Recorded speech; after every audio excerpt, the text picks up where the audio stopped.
Thank you for joining us. Today's podcast is being recorded with the support of Chase STEM Academy's community partner, Vonda Hogo. So thanks to Ms. Hogo for assisting us. As most of the parents and students of TPS know, cell phones will not be allowed in the classroom this year. This is due to a new state law that was signed by Governor DeWine in June of this year. The law requires schools to develop and implement a policy to prohibit student cell phone use during the instructional day, and it requires that this policy be adopted by January 1st, 2026. So today we will discuss what we lose and what we gain when cell phones leave the classroom. I'm Steven Flagg, and I'll be your host for this podcast. My guest today is James Gant, Deputy Superintendent of the Toledo Public Schools. So welcome, James. Thank you. I'm glad to be here. Tell us, what are your thoughts on the new state law, and why did TPS decide to implement the policy at the start of the school year instead of waiting until January 2026? Yeah, it's so interesting. What do I think about the state law? Well, I think the impact of cell phones and what they were trying to do was good. We're happy that it was done from the perspective of allowing our kids to have instructional time is extremely important. Interesting enough, the governor actually put guidance out on this about a year even prior to him signing the legislation that was passed. So candidly, we've been talking about cell phones for since that guidance came out from him a couple years ago. And there's people like myself that have been suggesting you do this for a while. Yeah, I mean, obviously, quite candidly, this is a common topic of conversation that we've had in cabinet on several occasions. There's a lot of things that we're going to get into regarding the whys behind it. So yeah, we were very much interested in taking a look at this, and we've been doing it for a long period of time. January, though, any January implementation is just tough, right? So there's a lot of preparation that goes into it. You do want to have as much collaboration as you can on the why that you're doing it as well. So the doing that over a winter break and doing that for the January, it just didn't make a lot of good sense for us to do. It sort of made sense just to start it with all the chaos that comes with the beginning of the year anyway. Absolutely. I mean, you got a lot of there is a lot of chaos, and you also got to think, and we'll talk probably a little bit about how our implementation is going, but we don't want to have that kind of disruption in the middle of the school year. That is the short answer. And I didn't have to deal with that because my kids grew up with cordless phones and instant messaging. And now parents have to deal with apps and games and social media algorithms that are literally on steroids and designed to hook kids. So how can teachers compete? Yeah, it's tough, right? And it's so interesting when we started doing this implementation, we actually participated, meaning that our leadership group and our leadership means we took out our phones and we put them in the bags. And I'll tell you, did you really? Yes, we did, and we actually had a hard time. I mean, I imagine you scroll and get caught up in the phone from time to time, and you've seen it. I assume. Oh no! I never scroll. I do. I will say one thing. I don't put games on my phone because that would be a real time. It would be a big time hole. Yeah, and I think the exercise is good, and I know some of the staff out there are doing this too with some of their leadership. The exercise. So they're practicing and they're modeling it. They're trying to model it. I don't know if that's all over, but I have heard of some of our schools doing that, which is great. And what's the cool thing about doing that is the detachment of it for all of us is similar in some regards. Now, obviously, I might not get on social media as my sons do or whatever like they do, but there's an attachment there that you should understand as we're implementing something to give us some empathy for what we're trying to do. Absolutely. So school's been in session for a few days. How's it going? And what kind of problems have you encountered? You're smiling, so yeah, it was expected to have some challenges, and I'll talk a little bit about that. What we did, just so your listeners know, is that what we did is for the elementary schools, many of the schools, if not all of them, had cell phone policies already in place. So what they did is we just kind of solidified that. We provided some materials, cabinets for them so that they could put their cell phones in and so forth. But that transition is probably pretty fine and has been pretty fine because they were doing it already to some degree. Okay. So that's been fine. In the high schools is where the biggest change obviously happened. So, uh, It was primarily affecting the high school. yeah, primarily is because that's those Well, that's schools. where the kids have phones. Right, exactly. That's exactly. I mean, younger ones have them, but yeah. Yep. So that's exactly right. So in the high schools, we did we staggered our start, and that was not because of cell phones. It actually was that's what we had planned to do. So the freshmen came in, so we got them all set up. The next day, the sophomores came in, we got them set up, and then So it was a staggered approach. yeah, it's a staggered approach. And then on Wednesday, I think of the week is when we had the juniors and seniors come in. And that process first is they got to get the actual bags. So there's a bag that's called the Yonder bag. How big is it? It's I don't know. It's like a yeah. I can't do we're not on TV, Steve, so I can't. Oh, I can see your hands. Yeah, there you go. It's about that big. How about Okay, that? yeah. And so we had to give them the bags. They got magnetic locks on them. They're too. magnetic locks on them and so forth. They're called Yonder pouches, is what they're called. And so we had to get them out to the students, and so that took some time there. And then we kind of had to work through how the process of that goes. So how's it going? I'm excited to say that from an acceptance perspective of students, behaviors of students, it's been extremely positive as what I've heard, which is great. We talk about it daily. So no students acting up, saying no. I'm sure. Giving you my phone. Not in any mass way or anything of have retch. So no mass protest. No, not mass protest or anything like that. I have already heard positive things in terms of instruction actually in the classroom. I've already heard that. I heard that this Now, morning. have you heard that from teachers? Yeah, well, I heard it from leadership who talk to leaders who talk to teachers. Okay, I gotcha. About the impact that they're having, and I talk to principals about. I hear them talking about to each other more. It is louder because and if you can, if you're looking at your phone, you don't have to talk. So it is louder in the hallways and in the You're lunchroom. kidding? They're actually talking to each other. Talking to each other, right? So there was a couple. One of the anecdotes that I heard this morning is some students say, "Hey, can I get something to color with?" Since I'm not going to be on my phone and so forth. So those types of engagement, I mean, it's kind of cool. It's really what we're after. Well, we'll get into it. We'll get into more of that. Yeah. So the behavior piece has been very positive. The challenge that we have had, honestly, is that we're behind schedule in terms of the actual timing that it takes place. Now, we would anticipate. So it takes more time and it's slow? It's a little slower than we want to do right now. So, and some schools are doing really, really well. Some of our larger schools are having difficulties, which we should anticipate.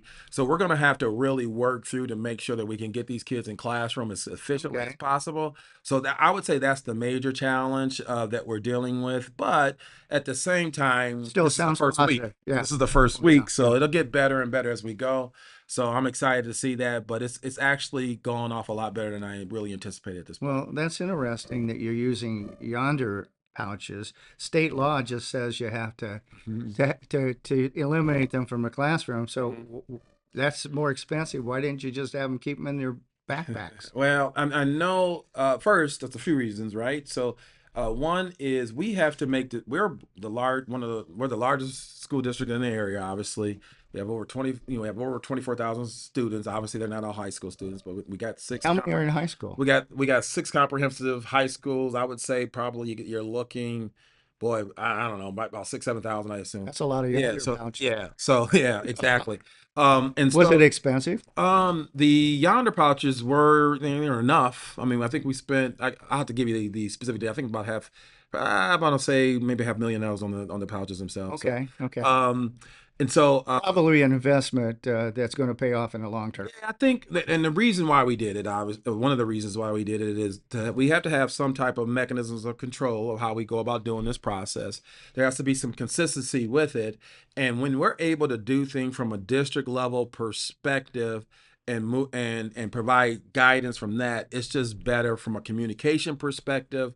It's better from, like I said, consistency perspective, and there's a lot better direction that we can give from that. So they have to put phones in it.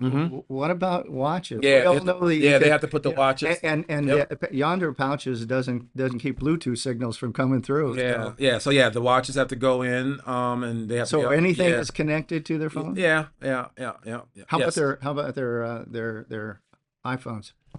We do I mean, collect. We they're do collect earphones, those too. I don't know if they put them in the yonder, but we do collect those. iPods. The Yeah. iPods, yeah. So we do collect the headphones and stuff. And that's been. It's funny you mentioned that one. That's a little bit of a minor challenge from the perspective that we got to make sure that they can get to those like after school that they want if they want if they're in basketball or playing some after school things that we have to make sure that we do that. I will say that the pouches and the dismissal has been extremely well. That's been smooth at all the schools, and I was a little So concerned do about they line up then, it's the how does school. it work? Yeah, I'm assuming I can't speak to every school Okay, right. as consistent on how they do it, but they have several magnets that they have at various locations Okay. that they can then go in and do to get out. But that's been very very smooth. Our arrival has been our challenge. The dismissal is another reason why I'm pretty happy too because that's been pretty good. Well, you're going to have the Yep. whole school year to get Yeah. this straightened Yeah. out. So Yep. Yep. hopefully it will be. So you were indicating that sort of you've been interested in doing this for a time, and I guess then the state law was your tipping point. Yeah, I mean the state, it's one of those things. The state says you do it, you got to do it. I think that there's some opportunities there that we thought Were that, teachers asking for it? it's real. Yes, candidly, I there was teachers that have Did asked. the union ever do a survey of that? I don't know, honestly, Okay. not that I'm aware of. But yeah, I mean it's like one of those things. I mean, if you think about it, if you're in a classroom, what would you want your kid and what would you want your teacher doing? Do you want them Oh, chasing? I'd want my child watching TikTok, of course. No, it's obvious that if you're not looking at at your phone, if you're not working with social media, you're more likely to pay attention to Right. what's going on in the classroom. Maybe even notice that there's a student sitting next to you. Yeah, that's right. That's right.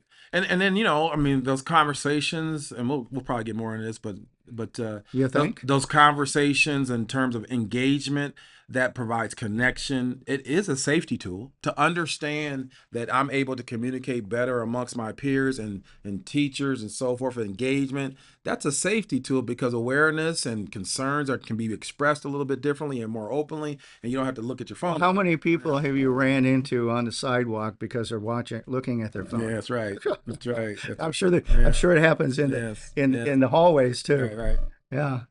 So you've seen better focus and fewer disruptions, but it's pretty early to figure Yeah. out Yeah. Yeah. exactly what's going on. Well, we've all heard about students using their phones in the classroom. So, what really was happening prior to this policy being implemented? Mm. What kind of things did you hear about? Did you Yeah. One of were, the were teachers having some unique situations? Maybe a kid hiding under the desk with his phone, or Yeah, the obvious issue from an instruction perspective is a loss of focus for the instruction of the student. Some of the other things that we really ran into is, I mean, and unfortunately, I can't get it off my phone whenever I'm looking, but there's always a fight that someone is maybe put down on social. What happens also is that if there is any discourse, students would get their phones out. Now we did better about that last year already, but there's an interesting. were teachers kind of restricting the use before? They depend on the teacher. Honestly, it depends on the classroom and how they did it. So that was different all around. So that's some consistency there too as well. Honestly, there is collaboration that happens that maybe not be positive that the students were engaging in during the school day, Right. which is not positive. So I honestly think it allows you to look up and see the world, Well, literally. I had a principal tell me that it's not just about academics, that the phones were getting in the way of kids learning and learning how to be around each other. Yeah. I mean, because social skills are important, and if you're always looking at your phone, you're not talking to Yep, somebody. that's right. Yeah. So yeah, it's one of those things, when I was a kid, we didn't have cell phones, and I didn't engage Well, in I that. But certainly didn't have a cell phone yeah, either, yeah, and our school day was more like uh, we'd talk a lot. In fact, talking during the class and getting in trouble for that's right. talking. Yeah, We talked at lunch and teased each other. And if there were fights that occurred, it occurred because it was face to face. right, We actually had eye contact. right, right. And I've seen students and I've seen people they're constantly with their face in their phone. Yeah, yeah, exactly. So Here's a little myth versus fact. Here's what I believe is a myth. Students won't be ready for the real world without being able to use their phones in a classroom.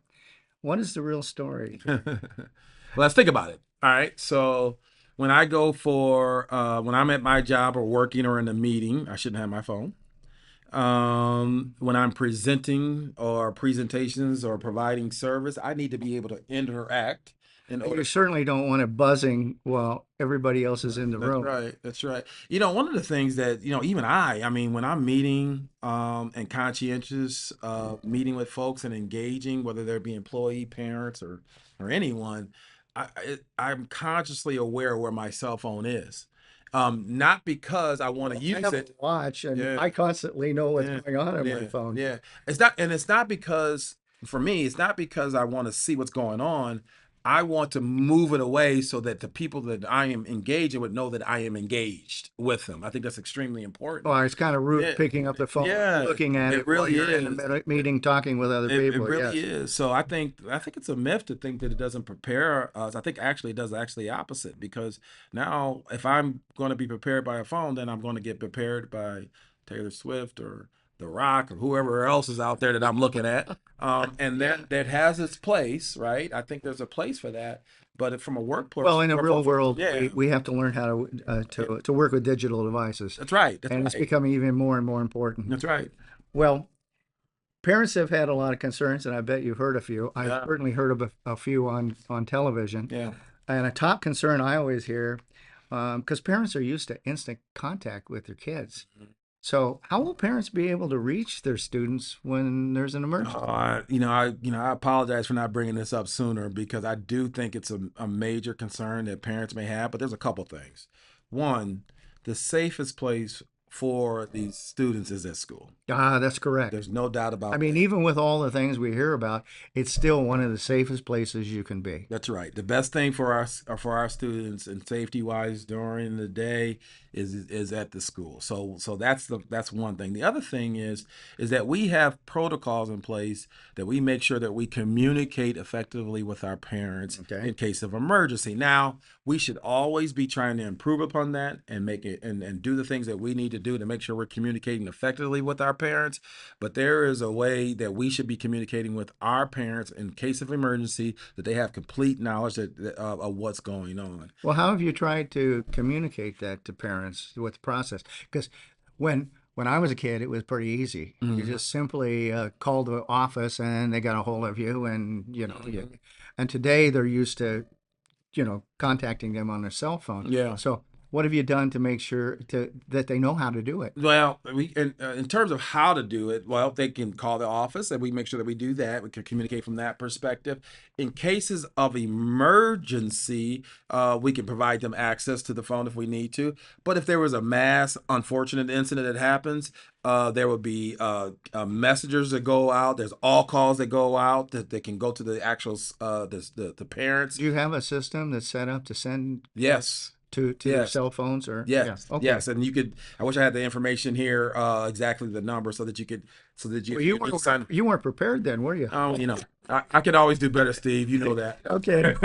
But in any event, there's definitely several ways. Now, the most important, not the most, but one of the other ways it happens is, technology wise, their one-to-one devices could be utilized in cases of emergency to communicate with parents, if that's what if that's what we would like to do, and we would do that. So we would figure out a mechanism to do that. Now, I do want to make a point of what, from a phone perspective, especially in emergency situations, and we haven't had many of them, but they change and so fast, and the thing that really frustrates us the most is false information that gets out into the Oh, yeah, system. yeah. And so we really get concerned about, this is happening in this situation, which we have had in the past, about having to dispel the myth of what is going on in real time. Well, yeah. Can you imagine a student picking up their phone? They're on social media. They're reading some rumor about what's going on, Yeah.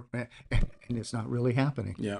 So That's yeah, right. I That's could right. see that. So we will make sure that we're communicating with our parents efficiently. I do think we can always remind them and share with them how we're doing that, like you bring up, and so we'll keep working at that and make. Is there information on your website? Yes, there is absolutely And information on what the website. about, are there plans to discuss that at parent-teacher meetings and Yes, things like yeah, that when yes, school absolutely, starts? absolutely. Okay, okay, that's great. Well, let me play parent here. Sure. And of course, you and I have both been parents. So I'm worried that when a crisis occurs, that my son or daughter won't have a cell phone and can't reach out to help me, contact me and get help. So, you know, you know, what happens in a situation like that? I'm sure you guys have emergency procedures to deal with it, and the teachers are going to be actively involved in that and trained. That's correct. Yes. So in cases of emergency, we definitely have protocols.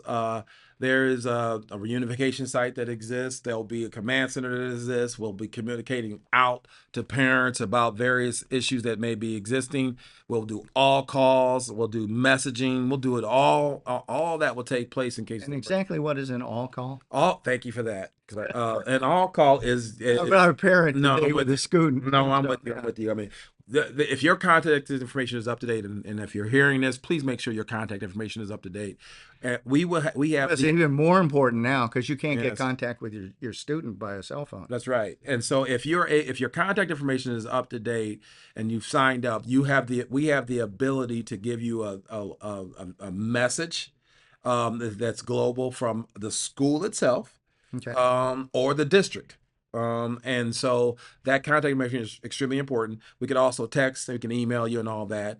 So please, if you have questions about that, please reach out to us and we can help you with Well, that. how would a parent update their information? I would reach out to your school, Okay. and then ask them that you want to update your information and they can help you there. If they can't help you, you can call the district and we can help you. Well, I sure know that in an emergency, I'd want my child actually listening to the teachers and the staffs so that they know what to Yeah. do. Yeah, and like you said, we're And I think a phone would distract that yeah. because they would be looking at the phone instead of listening to the instructions. Yeah, and like you said, we're both parents. I completely understand the Yeah, but concern. my children, we had cordless. The best thing we had was cordless phones Yeah, and instant messaging. And look at yeah, the stuff they have today. yeah. You're right. That the best place for them is that, but I completely understand the need to wanting to talk and communicate with your child to make sure that they're safe and sound. So we get that, but it is we so Well, we today when yeah, they hear things, it can be frightening. right. And look what happened in Minneapolis just recently. It's a tragedy. Yes. Um, well, another question that I hear is what about a non-emergency contact? Like they got an appointment that they got to pick their kid up for. Maybe Hmm. the child has an illness. Hmm. Maybe one of their grandparents died or something Hmm. like that. How would that work? Yeah, so that's a little bit easier. So if there's let's do medical. If there's a medical concern of some sort, the school can reach out. The nurse has the ability to open up phones and provide information for them as well to utilize. So we'll be able to address those issues from a medical perspective. And same thing for if there's an emergency as it relates to something that's happening at home. Parents can call the office. We'll make sure that they can. How long do you think it'd take for a student to get the message? I think it'd be very, really, really quick, right? I mean, and Especially if the parents emphatic about it. yes, absolutely. We could The definitely, parents can do that. yeah, they have and they will, and that's fine. No, we could definitely handle those situations. The thing that I would just say to the parents and to us is that this is new. You So know, we're all learning so together. we're all learning together, and So if they have ideas or concerns, talk to you about it. I'm glad you said that. That we have one of the things I love about what we do in this district and Dr. Duran and the board is we're not elitists here in thought. So there's no great thought that we only own. So if there's things that we could be doing differently or better, we're open to hearing that and having discussions and collaborating and making improvements and implementing. So, and I think Do you that's have a way on your website yeah, where parents can I think contact the you? parents, yes, the parents can reach out to the website. When You we have like a suggestion form there, maybe? there is a suggestion document. I think it's a suggestion document. But what we could do is when we put this out, we could definitely make sure we include that also. These are things we should look at Yeah. because it wasn't something that was really necessary before. And not only that, I think we got to call it out, meaning that even if we do have that, or if we need to improve upon it, we can. But we also need to let your listeners know that, hey, this is out there, and then give them some access to that. So students and parents can still connect. They still have a lifeline. Might be a little bit slower, but still, they'll be able to get a hold of their child. It's just not that instant That's correct. thing, right? So that's great. So students are going to lose instant communications, and they're not going to be able to use their phones during the day. How soon do you think it'll be before you actually see changes, say, in the classroom? It's so interesting. Well, I've already said that we've already got heard some some. things. I've Yeah. heard some positive things already. Just a little bit of history here. We and like I told you, we started talking about this a couple of years ago when the governor put some guidance out. And one of the things that we did somewhat immediately is we went to Akron, who had implemented a system. Well, that's right. They did. Yeah. How long have they had it? Oh boy, they've had it. I think they had it 2 years before we went there, so that's probably been about 4 years now, I think. Okay, and what's been their experience? They've been very positive about their experience. Some of the things that we are experiencing, in terms of the positives, they had already told us that we would, so that's extremely. Did they see improvement in grades? Oh, good question. I can't answer that. You can't answer. You know how I am, Steve. I don't know. I'll tell you. Well, You would think. but I would would think happen, so, yeah. but I don't know exactly what those. How could it not happen? How could you exactly, right? But they. Do you have some way that you're going to track that? Yeah, I mean, it's funny. We just talked about this morning. We talked about ways to be able to identify the improvements and how we're doing that. So yes, we are going to track some of those things that exist, and we're excited to share some of that data as we get it in. You're going to put it on a website? Well, I don't know, Steve. We're going to get to make sure we get it out. Right. And whether so when I say I don't know, I'm really saying whatever the way we can get it out, we will. So parents complain about it. Maybe you'll get something done.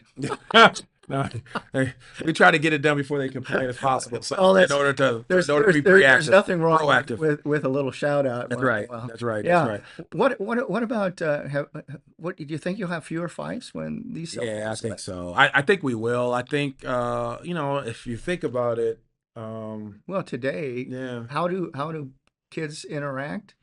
They get on group chats. They start saying things. That's right. It's easier to say things, That's right. something about somebody. That's right. That's right. When they're not it's not in your face. And I am, the cell phone or the communication structure that doesn't require you to look someone in the eye and have a conversation.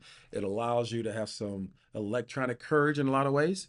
And so whether you have to actually stand in you front have of to- somebody and tell them what you think, You have to think instead you of have to being tell. a coward hiding behind your cell If phone. I am going to lie on my friend or whatever and say that Yeah. he or she done X, Y, and Z, I got to do it to your face or do it to somebody else. I got At least not during the school day now. Yeah, and then if you want to look at there's some funny videos out there. If you have a situation where you've got an immediate and you're upset and something, so you say something stupid on Facebook Facebook not anymore, TikTok or whatever. Well, think about context. I mean, there's some funny things out there. I know Ken and Peele has a funny episode in terms of misinterpreting context wise. So when you text and you're emailing, you're texting those absolutely. things, You don't have you don't have no no body language, no facial expressions, nothing whatsoever. It's just text. That's right. And so there's some opportunities there that I truly believe that it will allow folks to talk it out a little different. Well, you track suspensions, you track those types of incidents, so it should be pretty obvious. Yeah, I think so. If it has any impact. Well, that's good. So yeah, it's going to be a bit strange, but I have a feeling that students will get to the point where it's not their constant companion, and they'll feel much better about not having it around. Yeah, something funny. Do you put your phone away when you go on vacation? When I go on vacation, I just went on vacation and I set mine aside. I didn't look at any messages. What I do, I there's a way that you can track your social media utilization, so I do keep an eye on that. Oh, do but you? I do. But Your iPhone tells you about how much screen time. Yeah, so I do pay attention to that. I don't know if I put it away on a cell phone. I'm at vacation or not, but I will tell you this, which one of the interesting anecdotes also that we got this morning is a couple of people, kids said, "I just leave it at home now." They literally said, "Oh, we'll just leave the phone at home now." Wow. Isn't that something? Well, well, you don't have to put it in the honor All pack right. pouch. Yeah, they said just leave it at home. You know, so yeah, that's interesting. Yeah. Well, that'd be an interesting question to ask as it goes along. How many Yeah. kids are actually bringing their phone to school? Yeah. You know, Yeah. you can track that with how many honor Yeah. pouches are used during Yeah. a day. Yeah. Well, okay. Now we got this thing going, and parents can be a big factor in the success of this. Mhm. So, from your perspective, how do you think parents could help make this a successful Well, experiment? It's more than an experiment yeah. now. Let me say It's this. an actual reality. Yeah, let me say this. For what it's worth, I thank the parents tremendously already. We had open houses, at least in the elementaries. So We've you're had, hearing positive comments from yeah, all. we've been out. We were out at Wait yesterday for an event. I don't. There was an event at Wait yesterday.